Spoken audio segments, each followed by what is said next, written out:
Hello guys, এটা হলো রস মিষ্টি। পাহাড়ি মানুষের খুব সুস্বাদু একটি মিষ্টি। এটা আমরা এখন চলে আসছি পাহাড়ি বাজার, যেটা অনেক দুর্গম এলাকা, চারিদিকে পাহাড়ে ঘেরা। হয়তো পাহাড়গুলো দেখাতে পারছি না, তবে এই বাজারটা অনেক সুন্দর। এই বাজারে যদি কোনো মানুষের, বিশেষ করে বাঙালি মানুষের আসতে হয়, তাহলে ঢাকা থেকে চট্টগ্রাম থেকে রাঙামাটি। আর আগে বলে এই ফলটা রক্ত ফল। এই ফলটা দেখলেন আপনারা, এটা সচরাচর বাঙা লেভেলে পাওয়া যায় না, এটা পাহাড় অঞ্চলে হয়। রাঙামাটি থেকে আপনার ট্রলারে আসতে হবে প্রায় 4 ঘন্টা।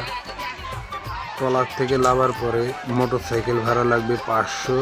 তারপরেই যদি আপনারা এই বাজারটায় আসতে পারেন।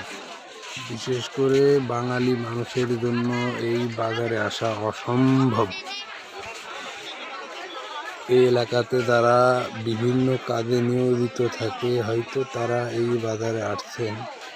তাছাড়া সচরাচর কেউ এই বাজারে আপনারা আসতে পারবেন না। এইসব বাজারে বাঙালিরা খুবই কম থাকে। বাঙালিরা থাকে না বললেই চলে, সবই পাহাড়িরা, যাদের বলা হয় চাকমা। এদেরই বাজার, এরাই থাকে।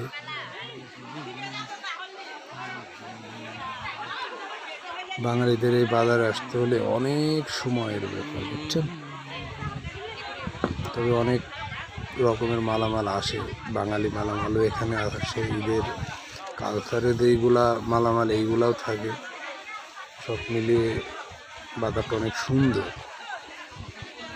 যদি আপনারা কেউ এই বাজারে আসতে চান, আসতে পারেন, কিন্তু অসম্ভব বাঙালিদের জন্য। যারা এদিকে কোনো কাজে কর্মে থাকেন তারা পারবেন, তাছাড়া বাকি কেউ পারবেন না এই বাজারটা আসতে। হয়তো ভিডিওতে সেটা সুন্দর করে বাজারটা তুলে ধরা যায়নি, এমনিতে অনেক সুন্দর বাজারটা,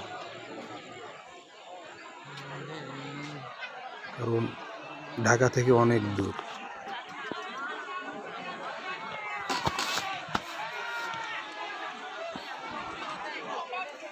সবাইকে ধন্যবাদ। আপনারা যদি পারেন আসেন, না পারলে না আসেন। এছাড়াও আমাদের বাঙালি বাজার অনেক সুন্দর, এটা আলাদা একটা কালচার। তো তাই বাঙালি লোকে বাজারটা দেখলে, নতুন কেউ দেখলে হয়তো ভালো লাগবে, তাছাড়া কিছুই না।